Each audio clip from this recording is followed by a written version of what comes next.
আজকে রান্না করতে গিয়ে ভীষণ চিন্তিত হয়ে পড়েছিলাম। মানে চিন্তায় না আমি আর রান্না করতে পারছিলাম না, ভাবছি যে কি করে রান্না হবে, আজকে কি করে রান্না হবে, এতটাই চিন্তিত হয়ে পড়েছিলাম। না না বন্ধুরা, সেরকম কিছু নয়। আজকে চিন্তার কারণ কি জানো তো? রান্না করতে করতে সবে আমার একটা রান্না হয়েছে, ভাত হয়েছে, এর মধ্যেই দেখছি কারেন্ট চলে গেছে। আর কারেন্ট গেলে কীরকম চিন্তা হয় বলো তো? কিসের চিন্তা?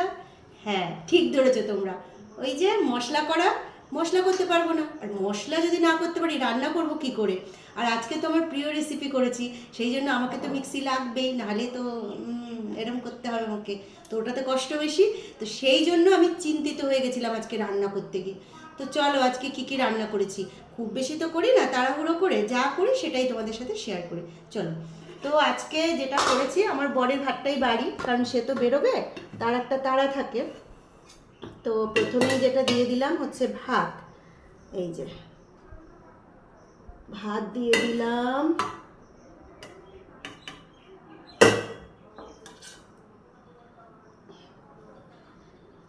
আর কি, তাড়াহুড়ো করে যতই করে গুছিয়ে দিই না কেন, তবুও ঘরে খিটির খিটির খিটির খিটির কি করি কি করি, বুঝেছো? তো যাই হোক, ওসব শুনেই থাকতে হবে, চিন্তা, হাসি, তারপরে মজা সব নিয়েই থাকতে হবে। তবে রান্না করতে এসে যদি কারেন্ট না থাকে তাহলে কিন্তু আমি চিন্তিত হয়ে পড়ি। তো তারপরে আর ওইদিকে আমাদের বিড়াল বাবাজি এসে বসে রয়েছে খাওয়ার জন্য। আর এদিকে করেছি হচ্ছে ঢ্যাঁড়স সেদ্ধ। এই যে ঢ্যাঁড়স সেদ্ধ আমি তো খাই না, তো এরাই খাবে, তো সেই জন্য একটু বেশি করে দিয়ে দিলাম ঢ্যাঁড়স সেদ্ধ। হ্যাঁ, তুই তো এসেই গেছিস। কোথায় রে, তুমি পিছনে না? আর করেছি হচ্ছে এই যে ডাঁটা দিয়ে, কাঁঠালের দানা দিয়ে, চিংড়ি মাছ দিয়ে, কাঁচা কলা দিয়ে, এই তরকারিটাই সকালে সবে হয়েছিল, এর মধ্যেই দেখছি কারেন্ট চলে গেছে। তো এই একটা তরকারি করেছি।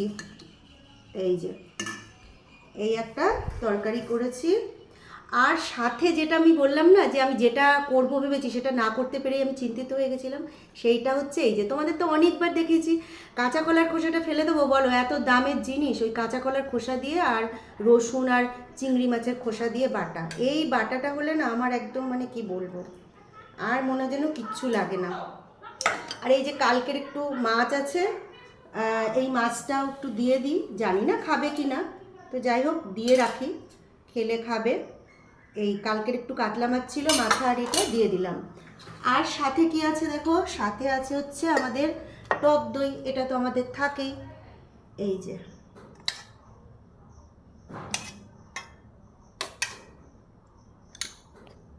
এই হচ্ছে তার টক দই দিয়ে দিলাম। আর সবার সাথেই তো বলি যে আমরা মানে একটু পরে ফলটা খাই, আর সে যেহেতু বেরিয়ে যায় স্কুলে, সেই জন্য তার জন্য আবার ফলটা আমি আগেই কেটে নিই। তো এই যে তার আম কেটে রেখেছি, বাবা বাসনটা প্লেটটা হয়ে গেছে ছোট। এই এই হচ্ছে তার আম। আর পেঁপে, পেঁপে সে বেশি খাবে না, তো আমি 2 পিস পেঁপে তাকে দিয়ে দিলাম, ঠিক আছে।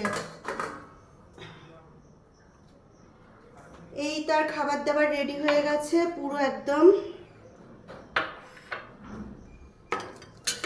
এই তো আজকে আমাদের মেনুটা কেমন লাগলো অবশ্যই জানাবে কিন্তু। আর কি বলে, আর তোমাদেরও যদি কাঁচা কলার খোসা এরকম বা চিংড়ি মাছের খোসা থাকে, বেটে খেও, গরম গরম ভাতে কিন্তু দারুণ লাগে। তো ঠিক আছে, টাটা। আমার কি 3 মিনিট কমপ্লিট?